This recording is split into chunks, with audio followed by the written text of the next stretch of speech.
A little girl walked into a millionaire's office and asked how much it costs to have a dad, and what happened next turned his whole life upside down. Watch until the end to see how this one question changed everything about love, family, and what truly matters.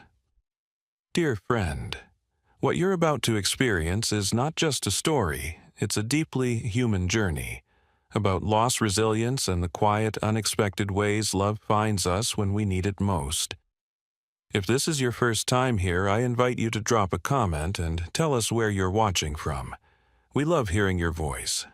And if you're someone who believes in second chances and the hidden strength of ordinary people, and in stories that stay with you long after they end, consider subscribing and tapping the bell icon.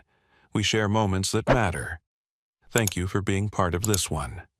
Now, let's begin. It was an ordinary Tuesday morning in Manhattan, or at least it looked like one from the marble steps of Breyer & Cole, LLP, the most prestigious law firm on the East Coast. The sun had barely climbed above the skyline, casting a cold, silver light across the stone floors of the lobby. Everything was quiet except for the occasional echo of polished shoes clicking against marble. In this sanctuary of power deals worth millions were brokered daily by people who thrived on precision speed and ruthless ambition. Here, there was no room for surprises, or so everyone thought. Benjamin Cole stepped through the revolving doors with the same meticulous confidence he wore every morning. His tailored gray suit hugged his tall frame, his silver tie catching the morning light just enough to look distinguished but never ostentatious. His dark hair was perfectly combed back, every strand in place. His eyes, a deep steel blue, scanned the lobby not with curiosity, but the clinical detachment of a man who had long since stopped being surprised by anything. His assistant trailed a few steps behind, clutching a folder stuffed with urgent documents, her eyes flicking anxiously to the clock. Today was supposed to be a day like any other until it wasn't. Near the grand reception desk, sitting on the floor with her small hands wrapped around a tattered stuffed rabbit, was a little girl no older than 6. Her shoes were scuffed, her denim jacket at least 2 sizes too big, and her hair fell across her face in dark, tangled waves. She looked so impossibly small in the cavernous marble lobby, like a lost bird that had flown into a storm. But it wasn't her clothes or size that stopped Benjamin in his tracks. It was the look in her eyes, wide, unblinking, and filled with a quiet desperation that pierced through his carefully constructed armor. He paused, staring. Around him, lawyers in expensive suits and assistants with headsets rushed by, too consumed by their own priorities to notice the child. A security guard shifted uncomfortably, unsure whether to intervene. The receptionist glanced at Benjamin with a look that hovered between relief and dread, as if silently begging him to handle it. Time seemed to stretch thin in that moment. Benjamin took a slow, almost reluctant step forward, his mind racing. He crouched down to meet the little girl's gaze, his voice emerging hoarse with confusion. "Are you lost?" he asked, his tone softer than he'd used with anyone in years. The girl lifted her head, revealing eyes the same stormy blue as his own. Her voice was quiet but clear, each word a stone thrown into the silence. "Excuse me, sir, how much does it cost to have a dad?" Benjamin's breath caught in his chest like a punch. He blinked, certain he had misheard, but the weight of her words settled heavily between them. The question echoed off the cold marble hanging in the air, like an accusation and a plea all at once. His assistant gasped audibly behind him. A lawyer crossing the lobby dropped his briefcase, papers scattering like leaves. The entire world seemed to stop spinning. For a man who had once faced down the fiercest opponents in court without a flicker of fear, Benjamin felt something unfamiliar clutching at his heart, helplessness. The girl's question was so pure, so heartbreakingly sincere that it laid bare every hollow victory and empty night he had ever endured.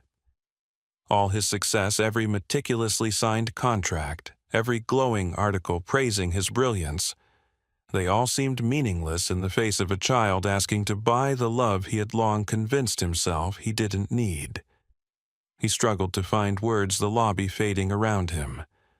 "Sweetheart, why do you think you need to buy a dad?" He finally managed, his voice cracking on the last word.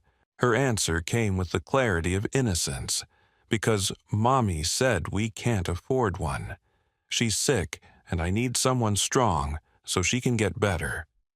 Benjamin felt something inside him splinter, the years of walls he had built crumbling in an instant. Memories of his own childhood. The empty kitchen table, the birthdays spent alone with only a flickering candle, came rushing back with a force that made him dizzy. He remembered how desperately he had wished for someone, anyone, to walk through the door and say, "I'm here for you." And now here was this little girl offering him the chance to be that person. Around them, the world began to move again, but Benjamin couldn't tear his eyes away from the child. A lesson settled quietly in his chest, undeniable and sharp. Sometimes the bravest thing you can do is open your heart when every instinct tells you to shut it. Sometimes love finds you in the most unexpected places, wearing the face of a child who refuses to give up hope. He reached out his hand, trembling, and the girl placed her tiny fingers around his. Her skin was cold, but her grip was fierce, as if she knew this was her only chance.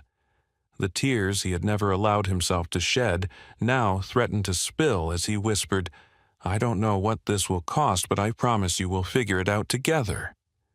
A hush fell over the lobby. Some watched with tears in their eyes. Others looked away, uncomfortable with the rawness of the moment. But Benjamin didn't care. For the first time in his life, he let go of what others thought. As he stood lifting the girl gently into his arms, he knew the road ahead would not be simple. Yet in her eyes he saw a glimmer of purpose brighter than any courtroom victory. And with that he stepped forward toward a life he never knew he was missing, and into the shadows of a past he could no longer ignore. The drive out of Manhattan was a blur of glass towers and flashing traffic lights, as Benjamin held Emily's hand gently in the back seat of his sleek black sedan. The city's glittering skyline soon faded in the rearview mirror, replaced by the quieter streets of Brooklyn. With every mile, the neighborhoods grew older, the buildings more worn, the sidewalks cracked and littered with memories. Benjamin stared out the window, recognizing corners he hadn't seen since he was a boy. A rundown bodega with a sign that once glowed neon blue. A playground with rusted swings where he used to sit alone for hours, waiting for a father who never came home. Emily's eyes widened as she watched the world outside change from shiny glass to faded brick, her small face pressed against the window. She seemed to understand they were going somewhere important, somewhere that carried the weight of answers.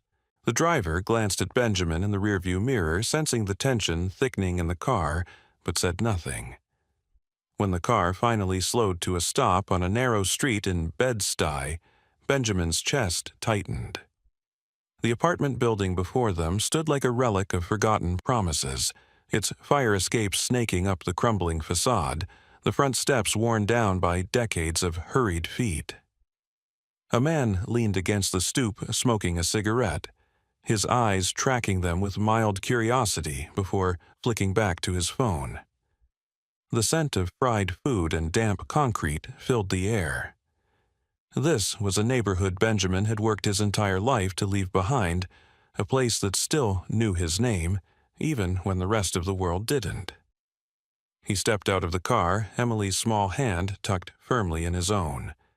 She led him with surprising determination up the cracked concrete steps. Each footfall echoed like a heartbeat in his ears. They climbed 2 flights of narrow stairs, the railing sticky with layers of chipped paint, until they reached a door marked 2B. Emily pulled a key from her tiny backpack and pushed it into the lock with trembling fingers. Inside, the apartment was dimly lit and hushed, smelling faintly of old wood, stale air, and lavender. Toys lay scattered across the worn linoleum floor, a cracked coffee mug sat on the counter, and laundry was piled in baskets. In the living room, a couch sagged under the weight of time, covered in a faded quilt. It wasn't the chaos of neglect, it was the quiet evidence of someone fighting to hold everything together with what little strength they had left. A thin, pale woman lay on a makeshift bed near the window, her hair spread across the pillow like a dark halo. Her skin was ashen, her breathing shallow, but her eyes, when they fluttered open, were unmistakable. They were eyes Benjamin had once looked into with all the reckless hope of youth, eyes he'd dreamed about on nights when success tasted hollow. Clara. He breathed the name escaping like a prayer he had forgotten he knew how to say. For a long, painful second, neither of them moved. Then Clara's lips parted, her voice a rasp of disbelief and exhaustion. "Ben, is it really you?" Tears welled in her eyes as Emily climbed onto the bed, hugging her mother's frail body. Benjamin hesitated, his mind racing through 1,000 questions and regrets, but the sight of them together shattered the last barriers he had clung to. He stepped forward, sinking into the chair beside her bed, reaching for her hand. Their fingers met, and a jolt of something long buried surged between them. Memories flashed like ghosts, late-night study sessions in college libraries, the first time they kissed under a street lamp that buzzed with moths, whispered promises of forever, that life had mercilessly broken. "How did it come to this?" Benjamin asked, softly, voice thick with anguish. Clara looked away, tears sliding silently down her cheeks. "I tried to tell you," she whispered, "but when my father got sick, I had to leave school overnight. I thought you'd moved on. When I found out I was pregnant, I didn't know how to find you anymore." Benjamin felt his world tilt. He had spent years convincing himself that he didn't need anyone, building walls of success so high nothing could ever hurt him again. But as he looked at Clara, at Emily, he realized that every award, every headline, every zero in his bank account had only deepened the loneliness he thought he was outrunning. Emily nestled closer to her mother, but her wide eyes flicked between Clara and Benjamin with a question too big for her small voice. Benjamin swallowed hard, the reality of the family he never knew he had, pressing down on him like a weight he both feared and desperately wanted to carry. In that quiet, Benjamin remembered something his own mother once told him before she left for good family is the only thing worth fighting for Ben. Everything else is just noise. At the time, he had scoffed at the idea. Now, decades later, he finally understood. He stood slowly glancing around the apartment, the faded family photos on the walls, the drawings done in crayon and taped to the fridge, the signs of a life lived with love, even when hope was scarce. He realized he wasn't just here to fix things with money or power. He was here to reclaim the parts of himself he'd lost long ago in the pursuit of invulnerability. Emily's small voice broke the silence. "Mr. Ben, will you help Mommy get better?" she asked, her tone so earnest and unguarded it cut him deeper than any courtroom cross-examination ever could. Benjamin knelt beside her, taking her tiny hand in both of his. "Yes, sweetheart," he said, voice steady despite the storm raging inside him. "I'm going to do everything I can." In that moment, the shadows of his past no longer seemed like enemies, but like signposts leading him to where he truly belonged. The fear that had ruled his life began to loosen its grip, replaced by something he hadn't felt in years, purpose. And with that newfound resolve, he knew the hardest battles and the truest chances for redemption were still ahead. The following morning dawned gray and restless, as if the sky itself sensed what was coming. Benjamin sat by Clara's bedside, quietly scrolling through emails he had ignored for nearly a full day, something unheard of in his world. Each message sounded more urgent than the last. The partners at Breyer & Cole LLP were panicking, and the board was demanding explanations. His sudden disappearance had not gone unnoticed. Worse yet, there were whispers that Victor Drayton, a powerful senior partner, was already sowing doubt among other stakeholders about Benjamin's commitment to the firm. Victor had always been ambitious, but Benjamin had underestimated just how far he would go when an opportunity presented itself. As Benjamin read a forwarded email marked "confidential," his chest went cold. Victor was leaking rumors that Benjamin had abandoned his post to chase a scandalous affair with a dying woman and her illegitimate child. Victor's message painted Benjamin as unstable, even dangerous a man risking the reputation of the entire firm for some reckless whim. And it was working. Several clients had already expressed concerns threatening to withdraw lucrative contracts. Meanwhile, outside Clara's apartment building, Benjamin spotted a dark sedan parked across the street. Its tinted windows hid whoever was inside, but he recognized the look of a professional surveillance team, a tactic Victor's corporate security division had used many times before to pressure competitors. The realization struck him hard. Victor wasn't just trying to undermine his career. He was willing to destroy Clara and Emily's lives to get him out of the way. Benjamin called his assistant, his voice low but urgent. "Grace, I need you to keep the board off my back for a few days. Tell them I'm handling a critical private matter. And if you hear anything about Victor moving against me, I want to know the second it happens." Grace hesitated before replying softly, "Ben, is everything okay?" The use of his nickname, something she hadn't dared call him in years, caught him off guard. He swallowed the lump in his throat and answered honestly, "No, but I'm going to make it right." Hours later, as Clara slept, Benjamin took Emily outside for fresh air. He bought her a small ice cream cone from a street vendor whose cart rattled with every step. Emily's face lit up at the first taste of vanilla, a simple joy that made Benjamin's chest ache with both happiness and sorrow. He knelt beside her on the curb, brushing hair from her eyes.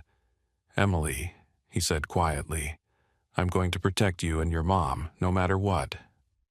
She looked up, ice cream smudging her cheek, and nodded with a seriousness that seemed too big for someone so small. "I know you will," she said, her voice a whisper of hope that nearly undid him. Back inside, the storm gathered pace. The doorbell rang with a harsh buzz that made Clara stir. Benjamin opened the door to find a photographer in a wrinkled jacket, his camera already raised. Flashes exploded as the man shouted questions. "Is it true you've been hiding a secret child? How long have you been living this double life?" Benjamin's blood boiled as he stepped forward, shielding Emily behind him.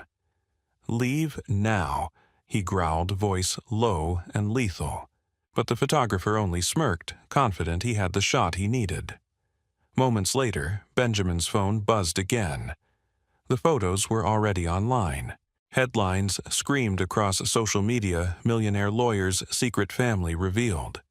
His heart pounded as he read the comments, some mocking, others vile. Clara, pale and trembling, tried to sit up, her eyes frantic. "This is my fault," she gasped. "You're losing everything because of us." Benjamin took her hand firmly. "Don't you ever say that," he said, voice breaking. "I'm not losing anything that matters. I'm finding what I should have never let go." The pain in Clara's eyes told him she didn't believe him fully. The fear had sunk in too deep. He realized he couldn't just promise to protect them. He had to prove it. The lesson burned clear in his mind: words mean nothing without action, and love demands sacrifice. In that moment, Benjamin resolved to put everything on the line. He spent the next day calling every major client personally, explaining his absence and reaffirming his commitment. Some believed him, others sounded unconvinced. But Benjamin noticed something strange. Even the most skeptical clients softened when he spoke not of profits or contracts, but of family. He told one executive about Emily asking if a dad could be bought, and there was silence on the other end of the line before the man replied, voice choked, "I've got a granddaughter her age. Do what you need to do."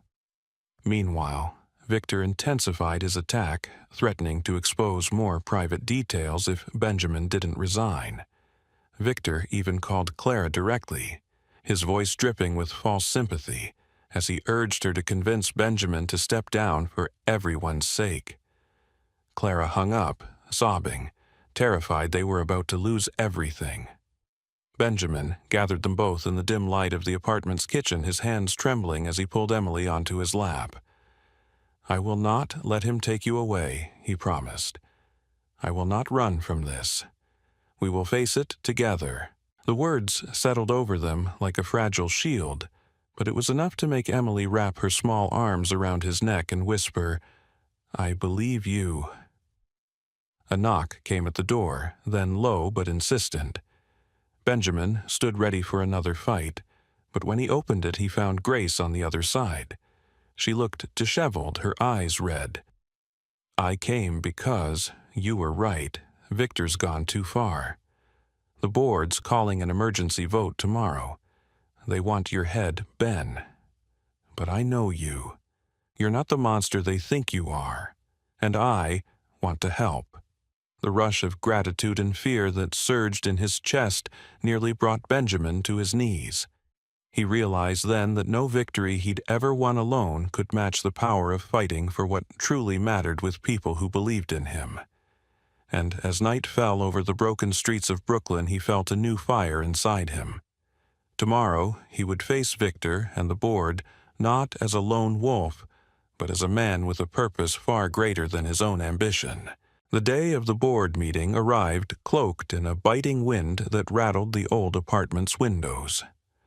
Benjamin stood in front of the mirror in the cramped bathroom, his reflection a stranger in the dull light. His expensive suit felt heavier than armor, its pressed lines suddenly ridiculous in this world of chipped tiles and peeling paint. Clara watched him from the doorway, a blanket wrapped around her thin shoulders, her eyes weary but fierce. "You don't have to go," she whispered, voice hoarse. "We can just disappear, start somewhere new." He turned to her, his heart splintering at the fear in her eyes. "If I run now, he wins," he said quietly. "And if I'm going to teach Emily that love means standing up when it's hardest, I have to do this." Clara hesitated, then reached out to straighten his tie with trembling hands, as if giving him her blessing. Emily was sitting on the floor nearby, coloring a picture of 3 stick figures holding hands under a bright sun. She looked up with a tentative smile. "Are you coming back?" she asked softly. Benjamin knelt, cupping her small face in his hands. "Always," he promised, voice breaking on the word. He kissed the top of her head and stepped out into the cold. The sleek Blacktown car waiting at the curb felt alien as he slid into the back seat. As the driver pulled away, Benjamin's thoughts roiled with fear and determination.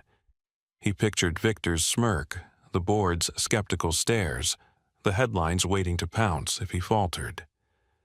He could hear his father's voice in his head, cold and dismissive. "In this world, feelings are weakness." But for the first time in his life, Benjamin wanted to prove that man wrong. When he entered the boardroom, the temperature seemed to drop. 12 faces turned to him with a mix of curiosity, pity, and barely restrained hostility. Victor lounged at the head of the polished oak table, his expression one of smug triumph.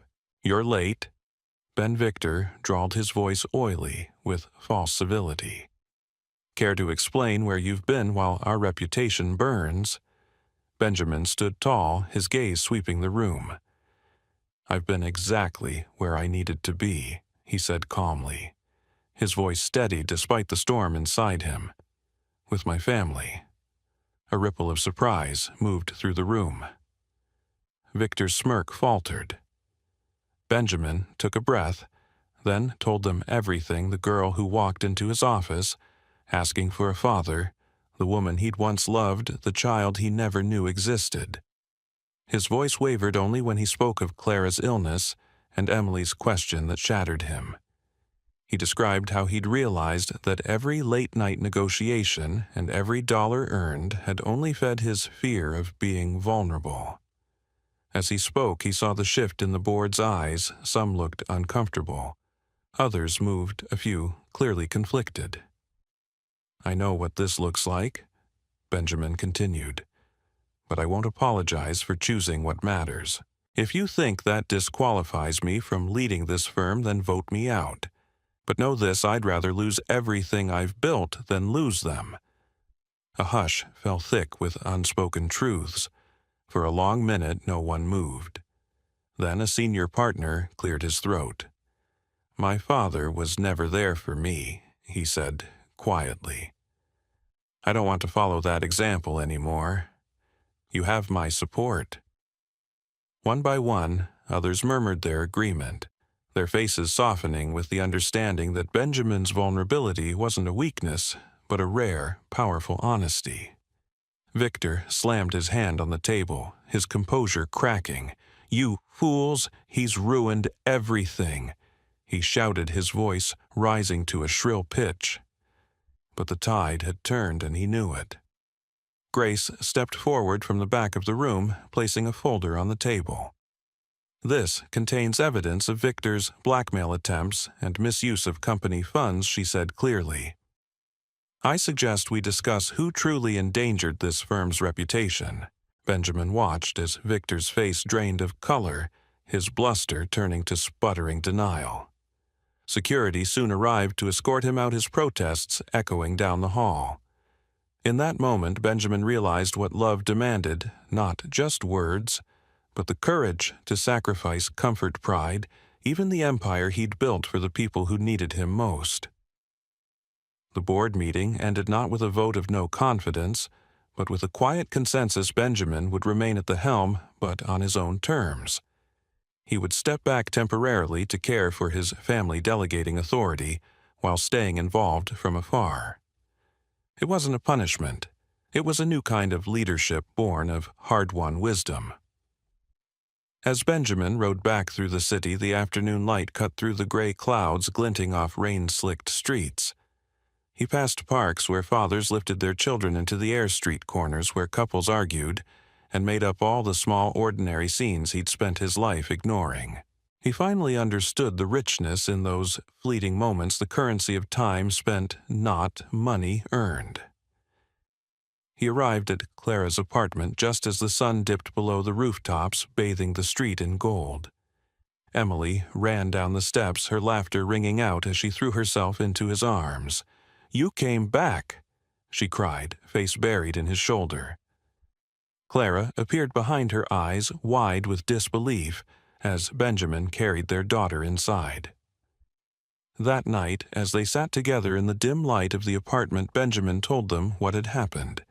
Clara cried quietly, tears of relief and disbelief, her hand clinging to his, as if afraid he might vanish again. Emily curled up between them, already drifting into sleep, her small body warm and trusting. Benjamin looked at them both and whispered almost to himself, "I thought power meant never needing anyone. But I was wrong. Real strength is choosing love even when it terrifies you." He knew then that the life he wanted wasn't measured in victories or headlines, but in nights like this, full of fragile, priceless moments that he would never take for granted again. Spring came slowly, as if the world itself needed time to thaw from the long, bitter winter that had mirrored Benjamin's own journey. Days grew longer and softer, sunlight lingering in the evenings like an old friend. Benjamin, Clara, and Emily moved into a small townhouse, nestled on a quiet street in Brooklyn, a place that smelled of blooming lilacs and fresh bread from the bakery at the corner. For the first time in decades, Benjamin wasn't running toward the next conquest or hiding behind office walls. He was home. Each morning began with the gentle chaos of family life. Benjamin learned how to braid Emily's hair badly at first, but with growing skill that made her giggle. Clara started cooking again, her laughter filling the kitchen as she shooed him away from the stove after he nearly burned the eggs. The townhouse filled with warm clutter coloring books strewn across the coffee table, mismatched mugs left half full, and the sound of Emily's favorite cartoons drifting through the rooms. The sterile silence that had once defined Benjamin's life was replaced by a melody of everyday moments, each one more precious than the last. One afternoon, as they sat on the stoop watching Emily draw chalk hearts on the sidewalk, Benjamin asked Clara a question that had been growing in his heart since the night he chose them over everything else. "Will you marry me?" he said simply, his voice quiet but certain. Clara looked at him with eyes wide and shining tears slipping down her cheeks before she could even nod. "Yes," she whispered, her voice breaking with joy. Emily looked up from her drawings, eyes bright, and shouted, "Does this mean we're a real family now?" Benjamin pulled them both into his arms, his chest so full it hurt. "We've always been a real family," he said softly. Their wedding was small, held in the backyard under strings of fairy lights. Friends gathered close, and Emily scattered petals with dramatic flair, nearly tripping over her own feet in excitement. Clara wore a simple white dress that made her look radiant and strong. Benjamin couldn't stop staring at her, overwhelmed by the miracle of second chances. When they said their vows, there was no grand speech, only honest, trembling words about forgiveness, courage, and choosing love every single day. Benjamin's former colleagues, those who once doubted him, sent heartfelt letters and quiet apologies. Some even asked for advice on finding balance between ambition and what truly mattered. He realized that by opening up, by letting the world see his vulnerable heart, he had given others permission to do the same. He began volunteering at a local nonprofit, supporting single mothers, offering legal help pro bono, and donating without his name attached. He wanted to be the man Emily believed he could be, the partner Clara deserved, and the person his younger self had always needed. One rainy evening, Benjamin tucked Emily into bed. She blinked up at him sleepily and asked, "Daddy, will you always be here when I wake up?" He kissed her forehead, his hand resting on her small chest to feel the steady rise and fall of her breath. "Always," he promised. Clara watched from the doorway, her eyes full of gratitude and peace. In that quiet moment, Benjamin knew he wasn't just surviving anymore. He was living a life not measured by court victories or headlines, but by bedtime stories, morning giggles, and the soft weight of a child's trust. As the seasons turned, the townhouse grew into more than a home. It became a testament to what they had fought for together. Benjamin learned that real love wasn't dramatic or perfect.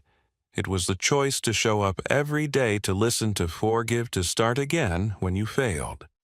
The lesson he once scoffed at had become the foundation of his new life. The greatest success isn't found in power, but in the quiet, ordinary moments spent with the people you love most. In the end, Benjamin Cole's story is one of unexpected redemption, a tale that began with a little girl's innocent question and unraveled decades of carefully guarded loneliness. He was a man who had spent his entire life believing that power came from never needing anyone, that vulnerability was a weakness to be avoided at all costs. His success was built on stone-cold precision, his reputation on an unshakable image. But none of that prepared him for the moment Emily Grace walked into his marble fortress and asked with heartbreaking simplicity how much it cost to have a dad. That question cracked the walls around his heart, exposing an emptiness he could no longer ignore. What followed was a journey through the forgotten streets of his past, a confrontation with old wounds, and a battle against forces determined to keep him alone and afraid. Benjamin learned that true strength lies not in how fiercely we defend our pride, but in how courageously we embrace those who need us. He discovered that love demands sacrifice, that it requires giving up certainty for faith, comfort for compassion. He found himself humbled by a sick woman's quiet endurance and inspired by a child's unwavering hope. Through Clara's suffering, he came face to face with the cost of his absence. Through Emily's innocent faith, he realized it was never too late to become the man he should have been.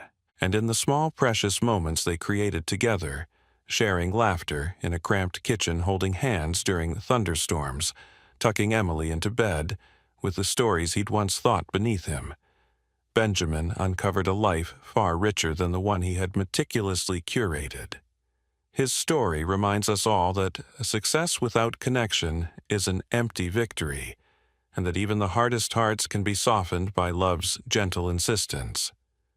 From Benjamin's journey, we can draw a powerful moral lesson. True love and lasting relationships are not built on grand gestures alone, but on the quiet daily choices to forgive, to listen, to stay. In a world obsessed with instant gratification and relentless achievement, his story teaches the beauty of patience and the necessity of compassion. Sometimes, the greatest act of courage is not conquering the world, but simply showing up again and again for the people who matter most. To apply this lesson in your own life, remember that no amount of success or wealth can replace the warmth of a shared laugh, the comfort of an understanding embrace, or the trust in someone who says, "I'm here," and means it. Reach out to those you've drifted from, offer forgiveness, even when it's hard, and choose kindness when your instinct is to withdraw. Build your own life not on the shifting sands of accolades, but on the solid ground of love and connection.